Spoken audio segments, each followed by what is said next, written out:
Hello friends, welcome to my channel. నా పేరు కళ్యాణ్. ఈరోజు మనం ఎస్ఐ కానిస్టేబుల్ సంబంధించి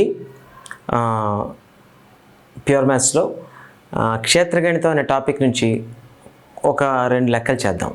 ఆ 2 లెక్కలు ఫస్ట్ ఏంటంటే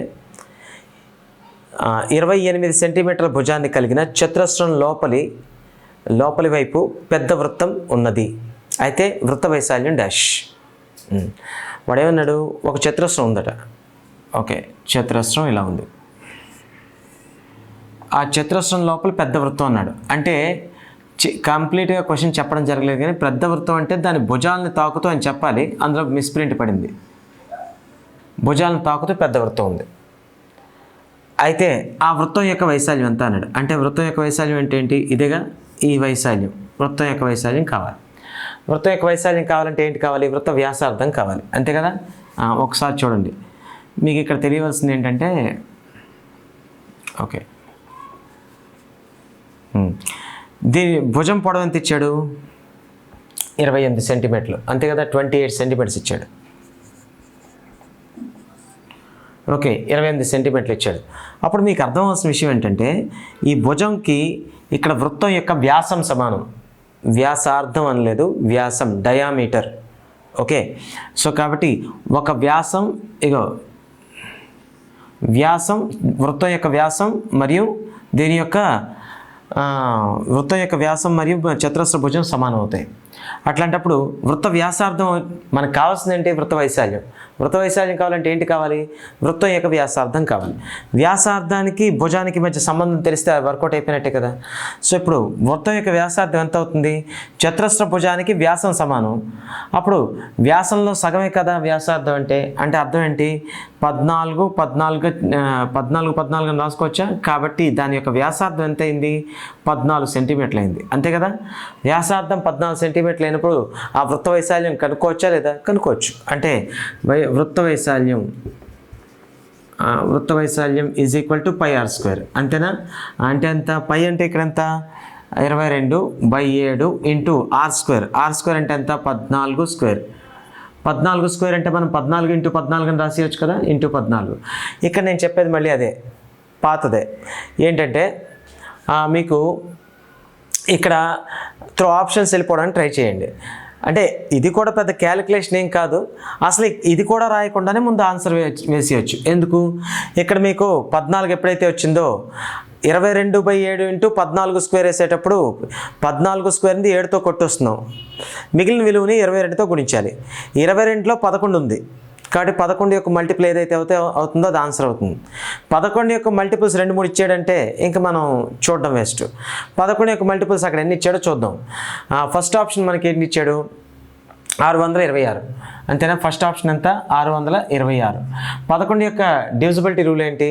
11 యొక్క విభాజనీయత సూత్రం ఏంటి? ఆల్టర్నేటివ్ డిజిట్లని కలిపితే సమానమైన అవ్వాలి, లేదా ఆల్టర్నేటివ్ డిజిట్లను కలపగా వచ్చిన విలువల్ని డిఫరెన్స్ తీసుకుంటే 11 చేత భాగించబడాలి.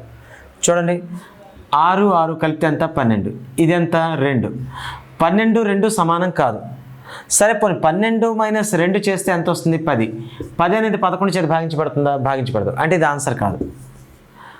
అంటే ఒకటో ఆప్షన్ ఇంకా అవ్వడానికి ఛాన్స్ లేదు. ఇక రెండో ఆప్షన్కి రండి. రెండో ఆప్షన్కి వస్తే 616 ఇచ్చాడు. 616 అనేది అవ్వడానికి ఛాన్స్ ఉందా లేదా చెక్ చేయడమే. ఆల్టర్నేటివ్ డిజిట్లు ఏంటి? 6 కలిపితే 12. ఇదేమో ఎంత? 1. 12, 1 సమానం కాదు. కాకపోతే 12 - 1, 12 - 1 చేస్తే ఎంత? 11. ఈ విలువ 11 చేత భాగించబడుతుంది కదా. 11 అనేది 11 చేత భాగించబడుతుంది. అంటే ముందు 11 యొక్క విభాజనీయత సూత్రం ఏంటో క్లియర్ తెలియాలి. ఒక సంఖ్యలో ఆల్టర్నేటివ్ డిజిట్లు కలపగా వచ్చిన మొత్తాలు సమానమైన అది 11 చేత భాగించబడుతుంది, లేదా ఆల్టర్నేటివ్ డిజిట్ల యొక్క మొత్తాలు ఉంటాయి కదా అవి సమానం కాలేదనుకోండి, వాటి డిఫరెన్స్ అయినా కనీసం 11 చేత భాగించబడితే అది 11 చేత భాగించబడుతుంది. సో ఇక్కడ డిఫరెన్స్ అనేది 11 చేత భాగించబడుతుంది కదా, కాబట్టి 616 అనేది 11 మల్టిపుల్ అయింది. కాబట్టి ఇది వైశాల్యం అయ్యే అవకాశం ఉంది. ఇంకొక ఆప్షన్ కూడా కనెక్ట్ అవ్వచ్చు కదా, అదేంటిది? మూడో ఆప్షన్ 196. ఓకే, సో 196 అంటే ఇప్పుడు మనకి ఎంత అవుతుంది? 6 + 1 7, అలాగే ఇది 9, అంతే కదా. 9. ఇంకేం లేవు కదా కలపడానికి 9కి. సో 9. ఇప్పుడు ఈ రెండు సమానం అయితే కాదు. పోనీ 9 - 7 తీసుకున్నాం అనుకోండి. 9 - 7 అంటే ఎంత? 2. 2 అనేది 11 చేత భాగించబడుతుంది ఏంటి? అసలు అవనే అవ్వదు. కాబట్టి ఇది కూడా ఆన్సర్ అవ్వదు. అలాగే నెక్స్ట్ లాస్ట్గా ఏ నెంబర్ ఇచ్చాడు? 256. Last option 2, 5, 6. ఇక్కడ ఆల్టర్నేట్ డిజిట్లు 6, 2 కలిపితే ఎంత? 8. ఇంకొకటి ఎంత ఉంది? 5. 8, 5 సమానం కాదు.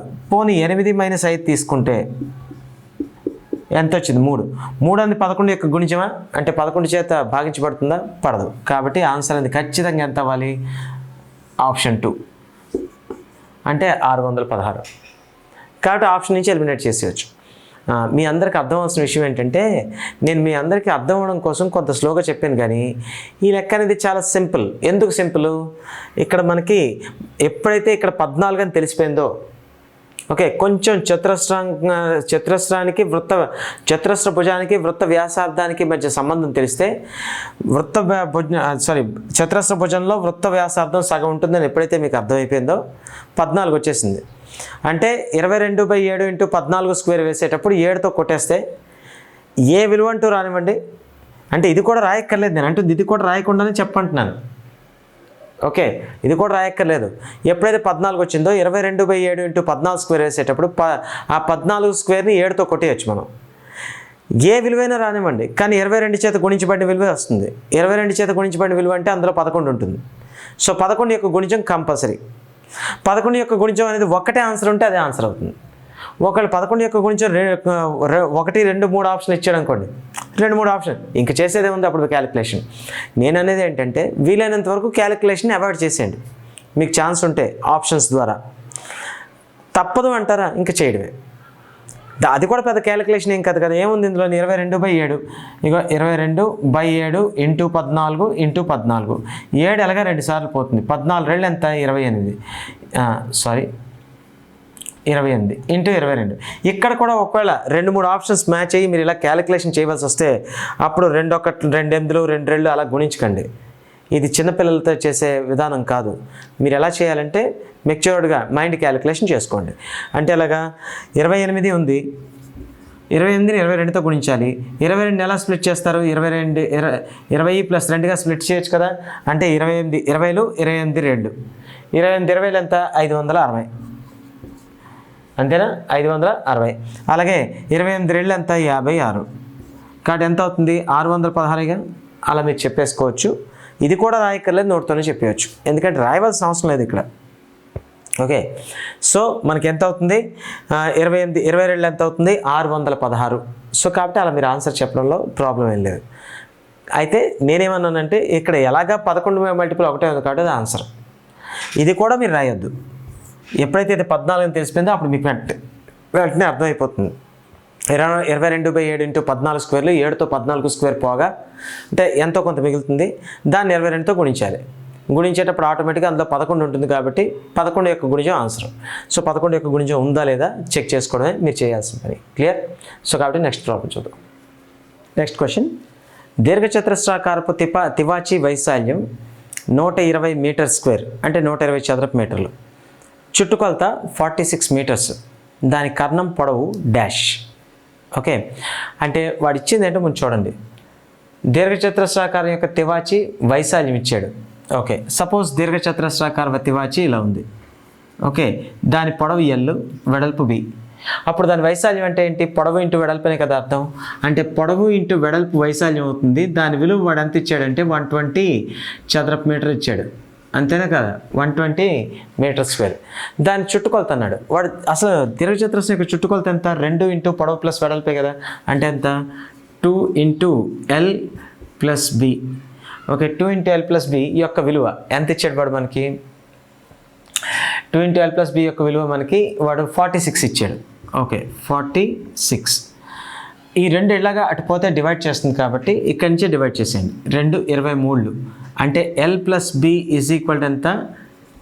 23. ఇప్పుడు వాడు ఏమడిగాడంటే కర్ణం పొడవు అడిగాడు. కర్ణం అంటే ఎలా ఉంటుంది? ఇలాగ ఉంటుందా లేదా? మీకు ఇదివరకు చెప్పాను. కర్ణం అనేది దీన్ని 2 త్రిభుజాలుగా విభజిస్తుంది. అలాగే దీర్ఘచతురస్రంలో కోణాలన్నీ లంబ కోణాలు అవ్వడం వల్ల ఇలా ఒక కర్ణం అనేది రెండు లంబకోణ త్రిభుజాలుగా విభజిస్తుందని చెప్పాను. ఇప్పుడు లంబకోణ త్రిభుజంలో ఈ రెండు B, L అయినప్పుడు ఓకే, దీని కర్ణం ఎంత అవుతుంది? √L² + B² అవుతుందని చెప్పాను కదా. ఎందుకు? పైథాగరస్ సిద్ధాంతాన్ని బట్టి కర్ణం అనేది √ భుజం స్క్వేర్ ప్లస్ భుజం స్క్వేర్. కర్ణం అంటే ఈ లంబకోణానికి ఎదురు భుజమే కదా, పెద్ద భుజం ఏదో అదే కర్ణం, లంబకోణానికి ఎదుటి భుజం. So √L² + B². క్లియర్? అంటే మనకేం కావాలి? √L² + B² యొక్క విలువ కావాలి. ఎలా రప్పించాలి అని ఆలోచించాలి. ఇక్కడ మనం క్షేత్రగణితంలో ఉండే ఫార్ములాల కంటే ఇంపార్టెంట్గా ఆల్జీబ్రా మీద ఆధారపడాలి. ఏం చేస్తే సరిపోతుంది అంటే రెండు పక్కల మనం స్క్వేర్లు చేద్దాం. రెండు పక్కల మనం స్క్వేర్స్ చేద్దాం. స్క్వేర్స్ చేస్తే ఇది ఏ రూపంలో ఉంది? L + B². L + B² ఏ రూపంలో ఉంది?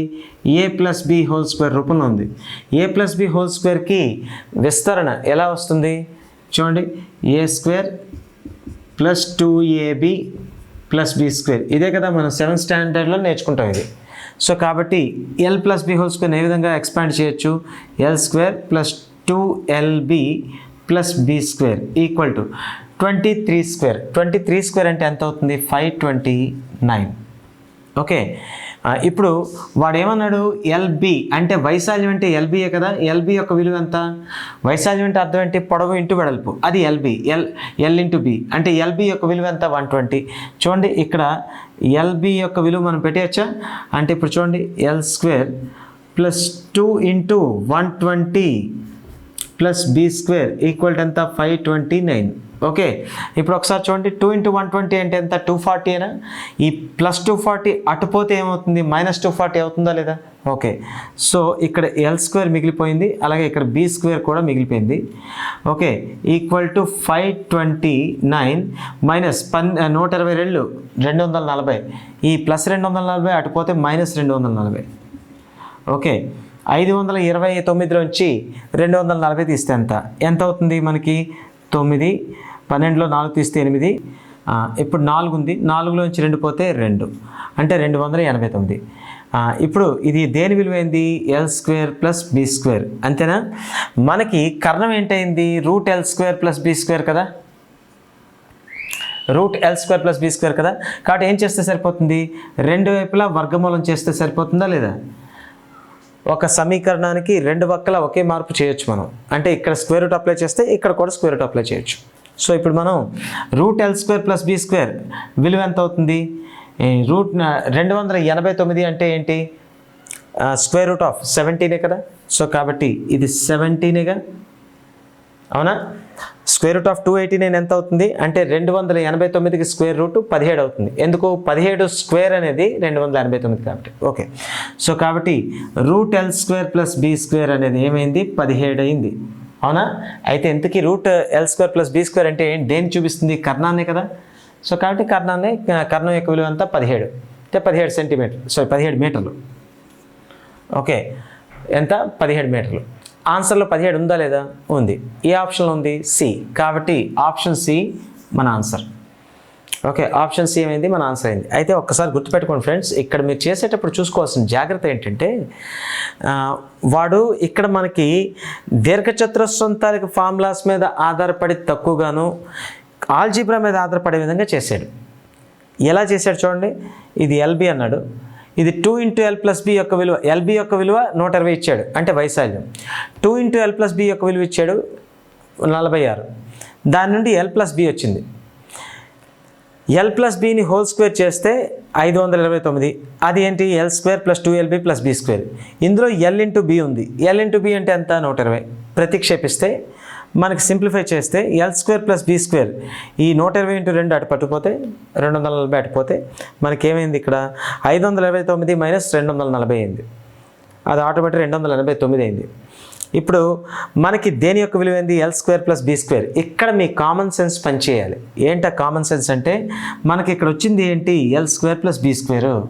L² + B² అనేది దేనికి రిలేటెడ్గా ఉంది? కర్ణానికి రిలేటెడ్గా ఉందా లేదా? ఎందుకు? L పొడవు, B వెడల్పు అనుకున్నప్పుడు √L² + B² అనేది దాని యొక్క కర్ణం. ఇప్పుడు L square plus B square ఎప్పుడైతే వచ్చిందో మనకు వెంటనే ఏ థాట్ రావాలి, మనకు కర్ణం కావాలి. కాబట్టి ఆ కర్ణం అనేది ఏమవుతుంది, root L square plus B square అవుతుంది. కాబట్టి root L square plus B square అవుతుంది. కాబట్టి మీరు ఏం చేయాలి, రెండు వైపులా స్క్వేర్ రూట్ చేసేయాలి. ఇదే మీకు రావాల్సిన కీలకమైన అంశం. Okay, L square plus B square వచ్చిన తర్వాత మనకు కావాల్సింది square root of L square plus B square. కాబట్టి ఇటువైపు square root of L square plus B square చేస్తే ఇటు మారిపోతుంది కదా, అంటే రెండు పక్కల ఒకే మార్పు చేయాలి. కాబట్టి స్క్వేర్ రూట్ రెండు దగ్గరలా అప్లై చేశారు. ఓకే, రెండు దగ్గరలా స్క్వేర్ రూట్ అప్లై చేస్తే అంటే ఇరువైపులా స్క్వేర్ రూట్ చేస్తే root L square plus B square equal to root 289. 289 square root ఎంత, 17. 218 స్క్వేర్ రూట్ 17 కాబట్టి root L square plus B square విలువ 17 వచ్చింది. అదేంటి, ఆటోమేటిక్గా కర్ణం. సో కాబట్టి కర్ణం ఎంత అయింది, 17. అంటే ఆప్షన్ సి ఆన్సర్. సో కాబట్టి ఫ్రెండ్స్, మీరు అందరూ అర్థం చేసుకోవాల్సింది ఏంటంటే కొన్ని ప్రాబ్లమ్స్ని చేసేటప్పుడు ఆల్జీబ్రా మీద టచ్ ఉండాలి, అలాగే మన అంటే ఆల్జీబ్రా అంటే బీజగణితం, అలాగే క్షేత్రగణితం తాలూకా షేపుల మీద పర్టికులర్ అవగాహన కావాలి. సరే, ఇదే టాపిక్ నుంచి ఇంకా మంచి మంచి క్వశ్చన్స్తో తర్వాత రాబోయే వీడియోలో మేము ముందుకు వస్తాం. అయితే మీకు ఏమైనా అర్థం కాకపోయినా లేదా ఇంకేమైనా డౌట్స్ ఉన్నా మీరు కామెంట్స్లో పెట్టచ్చు. Thank you.